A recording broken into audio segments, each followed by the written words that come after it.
आप भी आईटीआर भरते हुए आईटीआर 1 और आईटीआर 4 के बीच में कंफ्यूज रहते हैं और आपको ये डर लगा रहता है कहीं आप गलत आईटीआर फॉर्म ना सिलेक्ट कर ले, क्योंकि अगर आप गलत आईटीआर फॉर्म सिलेक्ट करते हो तो इनकम टैक्स डिपार्टमेंट आपके आईटीआर को डिफेक्टिव डिक्लेयर कर सकता है, जिससे आपको नोटिस आने के चांसेस भी बढ़ जाते हैं।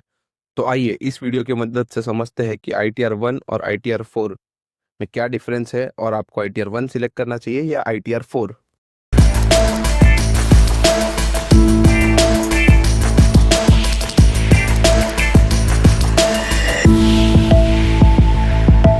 आईटीआर 1 बेसिकली सैलरी या पेंशन इनकम वालों के लिए होता है और आईटीआर 4 जो है वो बिजनेस या फ्रीलांसर्स के लिए यूज होता है। चलिए इसे वीडियो में आगे और डिटेल तरीके से समझेंगे। सबसे पहले बात करते हैं आईटीआर 1 सहज यानी सिंपल फॉर्म की। तो आइए जानते हैं कौन कौन इसे फाइल कर सकता है। इसके लिए सबसे पहले और इम्पोर्टेंट चीज हमारी इनकम होनी चाहिए, या तो सैलरी से या तो पेंशन से। ठीक है, और हमारी इनकम जो है वो 50 लाख के भीतर होनी चाहिए। इंडिविजुअल होने चाहिए हम लोग, यानी मैं आप ऐसे एक एक बंदा इसे फाइल कर सकता है।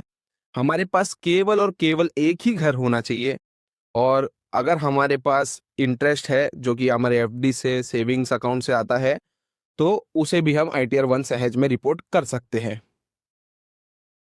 अब बात करते हैं आईटीआर 4 की, जिसे सुगम भी कहा जाता है। ये आईटीआर मेनली उन लोगों के लिए है जो प्रिजम्पटिव टैक्सेशन स्कीम यूज करते हैं। आप आईटीआर 4 फाइल कर सकते हो अगर आप स्मॉल बिजनेस ओनर हो, आप फ्रीलांसर हो, या प्रोफेशनल हो जो प्रिजम्पटिव टैक्सेशन स्कीम यूज करता है। तो यहाँ डिफरेंट डिफरेंट सेक्शंस है आईटीआर 4 में।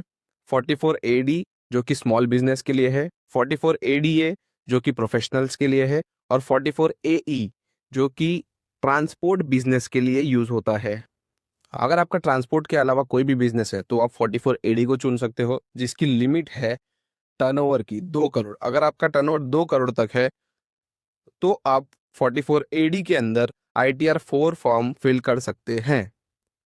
और अगर आप 44 एडीए में प्रोफेशनल है तो आपकी ग्रॉस रिसीट्स यानी इनकम आपकी जो है वो 50 लाख तक ही होनी चाहिए। और 44 एई ट्रांसपोर्ट बिजनेस, इसे मैं एक शॉर्ट वीडियो के जरिए कवर करने की कोशिश करूंगा।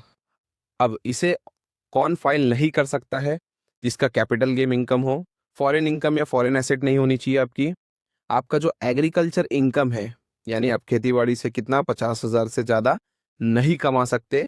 अगर आपका टर्नओवर 2-3 करोड़ के ऊपर जाता है तो आपको करना पड़ेगा। और अगर आप किसी कंपनी में डायरेक्टर है या इन्वेस्टमेंट की है आपने किसी कंपनी के अनलिस्टेड शेयर्स में, तो आप आईटीआर 4 फाइल नहीं कर सकते।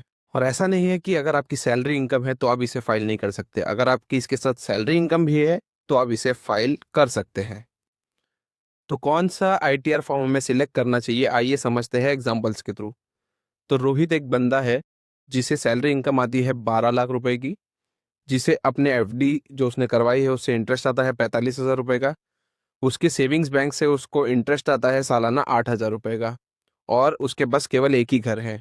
तो इससे हमें साफ समझ में आता है कि हमें आईटीआर 1 ही चुनना चाहिए। अब क्यों चुनना चाहिए? एक तो उसकी सैलरी में इनकम है। आईटीआर 1 जो है सैलरी या पेंशन इनकम वालों के लिए होता है।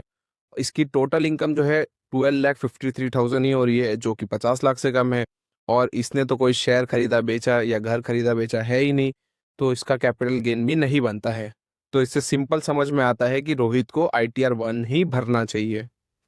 अब एग्जाम्पल नंबर 2 की तरफ चलते हैं। स्नेहा जो कि सैलरी ले रही है अपनी कंपनी से 6 लाख रुपए, वो साथ ही साथ फ्रीलांस में वेबसाइट डिजाइनिंग की सर्विस भी देती है, जिससे वो साल के 9 लाख रुपए कमाती है। तो अब आईटीआर 1 तो स्नेहा सिलेक्ट नहीं कर सकती, क्योंकि उसके पास सैलरी इनकम तो है पर उसी के साथ साथ एक बिजनेस इनकम भी है।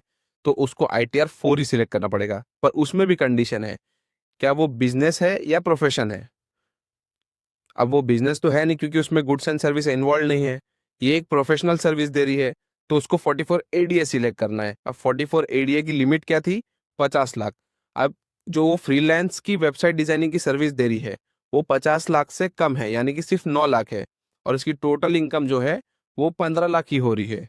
तो स्नेहा जो है वो आईटीआर 4 फाइल कर सकती है। आइए आईटीआर 1 और आईटीआर 4 के कंपैरिजन को एक क्विक समरी के थ्रू समझने की कोशिश करेंगे। आईटीआर 1 कौन कौन फाइल कर सकता है? सैलरी या पेंशन इनकम, एक हाउस प्रॉपर्टी हो यानी एक घर हो, जिसका इंटरेस्ट इनकम हो बैंक से, एफडी से, सेविंग्स अकाउंट से, और जिसका इनकम जो है 50 लाख से कम हो। ITR 4, इसमें आपको मैंने 2 सेक्शन बताए थे। बिजनेस के लिए सेक्शन 44AD, जिसका टर्नओवर का लिमिट है 2 करोड़, और प्रोफेशनल जिसका सेक्शन है 44AD है, जिसकी ग्रॉस रिसीट्स की लिमिट है 50 लाख। तो सिंपल भाषा में सैलरी इनकम है तो ITR 1, बिजनेस या प्रोफेशनल इनकम है और साथ ही साथ सैलरी इनकम है तो ITR 4। तो जब भी आप ITR फाइल करें, इंश्योर करें कि सही ITR फॉर्म सिलेक्ट करें। इससे आप नोटिसेस और अननेसेसरी प्रॉब्लम से बच सकते हैं। अगर आपको ये वीडियो हेल्पफुल लगा हो तो ऐसे ही सिंपल टैक्स गाइड्स के लिए चैनल को सब्सक्राइब करें। Thank you for watching.